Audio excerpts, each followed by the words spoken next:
Bharatiya Janata party प्रजातंत्रीय व्यवस्था को बर्बाद करने में तुली हुई है। जनमत को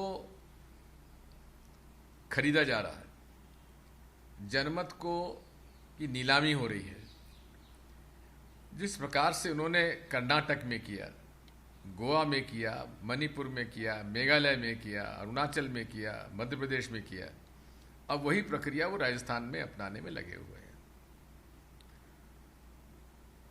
मध्य प्रदेश में चूंकि कांग्रेस और भाजपा के विधायकों में बहुत कम अंतर था, इसलिए यहाँ वो सफल हो गए, लेकिन वहाँ काफ़ी अधिक, लगभग 30 से ज़्यादा लोगों में, विधायकों में कमी है। तो वहाँ मुझे नहीं लगता कि संभव हो पाएगा, लेकिन फिर भी उनका प्रयास निरंतर चला जा रहा है और करोड़ों रुपए ऑफर किए जा रहे हैं। मुझे खुद राजस्थान के एक विधायक ने आके कहा कि उनको भी कहा था कि 25 करोड़ रुपए रख लो, अभी 10 करोड़ रख लो, 25 करोड़ का हम लोग आपको दे देंगे, और जहाँ चाहते हो, जिस प्रांत में चाहते हो और विदेश में चाहते हो तो विदेश में भी जमा करा देंगे। इस तरह की बातें वहाँ हो रही हैं। मुझे विश्वास है कि अशोक गहलोत जी और सचिन पायलट जी कांग्रेस के सारे विधायकों के साथ चर्चा करके रास्ता निकालेंगे। लेकिन सर, जिस तरह सचिन पायलट, तो सचिन पायलट ही नाराज होकर गए हुए हैं, अभी भी वो सामने नहीं आए हैं मीडिया के नहीं, और जो मुख्यमंत्री निवास पर जो मीटिंग हुई है, विधायक दल की मीटिंग हुई, उसमें भी वो नहीं पहुंचे हैं। तो कहीं ना कहीं कि भाई नाराजगी है, किस बात की नाराजगी है? वे उप मुख्यमंत्री हैं, प्रदेश कांग्रेस के अध्यक्ष हैं, तो ऐसी कौन सी नाराजगी है जिसकी वजह से वे इतने नाराज हो गए? अगर नाराजगी भी है तो हमारा नेतृत्व है दिल्ली में, उनसे चर्चा करें, बातचीत करें, चर्चा करके हल निकालें। लेकिन आपको लगता है कि सरकार स्थिर है? क्योंकि अभी सचिन पायलट का किस अभी कोई बयान अभी फिलहाल में नहीं आया। कल उनका आया था कि हाँ, उनकी तरफ से एक मैसेज आया था कि हाँ 30 विधायक उनके संपर्क में हैं। वो 30 विधायक, अगर जो आप बता रहे हैं अंतर है, वो 30 विधायकों के लगभग है, तो वो अगर कम हो जाता तो सरकार अस्थिर हो सकती। मुझे नहीं लगता कि 30 विधायक जाएंगे।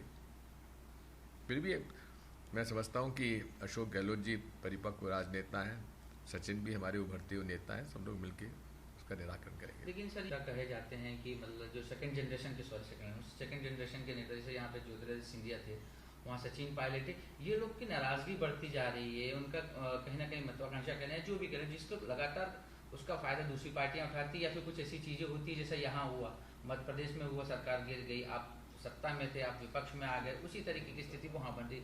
और उमा भारती ने भी इसी को लेकर सवाल उठाया। उन्होंने कहा इन सब के पीछे राहुल गांधी जिम्मेदार हैं कि वो जो नए पढ़े लिखे लड़के हैं उनको आगे बढ़ने नहीं देना चाहते हैं, इस वजह से ये सारी चीजें आ रही। पहली बात तो यह है कि कांग्रेस पार्टी सबको अवसर देती है। ज्योतिरादित्य सिंधिया जी को कौन सा अवसर नहीं मिला? सचिन पायलट जी को कौन सा अवसर नहीं मिला? अवसर दिया जाता है, लेकिन उसके अवसर के साथ साथ कुछ न कुछ अनुशासन का भी पालन करना पड़ता है, और अनुशासन का पालन करते हुए पार्टी के अंदर ही रहकर जो भी शिकायतें हैं उसका निराकरण होना चाहिए।